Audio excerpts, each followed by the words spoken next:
ന്യൂസിലൻഡിനെതിരെയായ ആവേശ പോരാട്ടത്തിൽ England വിജയിച്ചതോടെ T20 ലോകകപ്പിലെ പാകിസ്ഥാന്റെ സെമിഫൈനൽ പ്രതീക്ഷകൾക്ക് വീണ്ടും ജീവൻ വെച്ചു. ഗ്രൂപ്പ് 2-ൽ നിന്ന് ഗ്രൂപ്പ് ചാമ്പ്യന്മാരായി ഇംഗ്ലണ്ട് സെമി ഉറപ്പിച്ചപ്പോൾ രണ്ടാം സ്ഥാനക്കാരായി സെമിയിലെത്താൻ പാകിസ്ഥാനും ന്യൂസിലൻഡും തമ്മിലാണ് പ്രധാന പോരാട്ടം. എന്നാൽ ഇന്ന് ശ്രീലങ്കയ്ക്കെതിരെ നടക്കുന്ന മത്സരത്തിൽ കേവലം ഒരു ജയം മാത്രം പാകിസ്ഥാനെ സെമിയിലെത്തിക്കില്ല. ഇംഗ്ലണ്ടിനോട് തോറ്റെങ്കിലും ന്യൂസിലൻഡിന്റെ നെറ്റ് റൺ റേറ്റ് പാകിസ്ഥാനേക്കാൾ വളരെ മുന്നിലാണ്. ഈ റൺ റേറ്റ് മറികടന്ന് രണ്ടാം സ്ഥാനത്തെത്താൻ പാകിസ്ഥാൻ ശ്രീലങ്കയ്ക്കെതിരെ അസാധ്യമായ പ്രകടനം പുറത്തെടുക്കേണ്ടി വരും. ശ്രീലങ്കയ്ക്കെതിരെ ആദ്യം ബാറ്റ് ചെയ്താൽ പാകിസ്ഥാൻ കുറഞ്ഞത് 64 റൺസിനെങ്കിലും ശ്രീലങ്കയെ തോൽപ്പിച്ചാൽ മാത്രമേ ന്യൂസിലൻഡിന്റെ നെറ്റ് റൺ റേറ്റ് മറികടക്കാൻ പാകിസ്ഥാന് സാധിക്കൂ.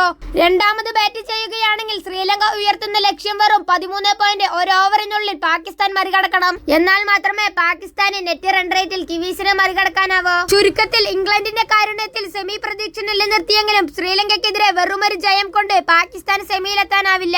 ശ്രീലങ്കയ്ക്കെതിരെ പാകിസ്ഥാൻ പരാജയപ്പെടുകയോ ചെറിയ മാർജിനിൽ ജയിക്കുകയോ ചെയ്താൽ ഗ്രൂപ്പിലെ രണ്ടാം സ്ഥാനക്കാരായ ന്യൂസിലൻഡ് സെമിയിലേക്ക് മുന്നേറും. നേരത്തെ സെമി കാണാതെ പുറത്തായ ലങ്കയ്ക്ക് അഭിമാനം നിലനിർത്താനുള്ള പോരാട്ടമാണ് പാകിസ്ഥാനെതിരെ.